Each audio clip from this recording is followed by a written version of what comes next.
એક બ્રિજનું કામ ચાલી રહ્યું છે, જે બ્રિજના ડાયવર્ઝનના કોઈ નિયમોનું ત્યાં પાલન કરવામાં આવ્યું નથી.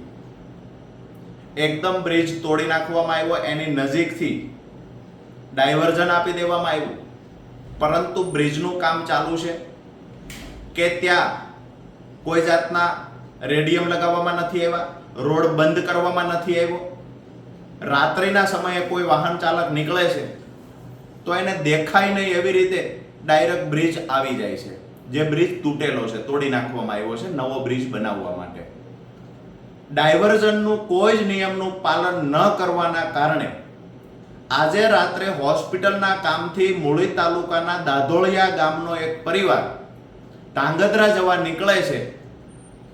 અચાનક જ બ્રિજ તૂટેલો હોવાથી બ્રિજમાં એમની ગાડી ખાબકે છે, જેમાં 3 લોકોના મૃત્યુ થાય છે.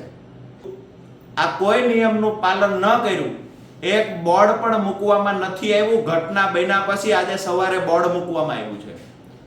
એટલે કે જે કોન્ટ્રાક્ટર છે એના પર માનવ વધનો ગુનો દાખલ થવો જોઈએ, આ અમારી માંગણી છે.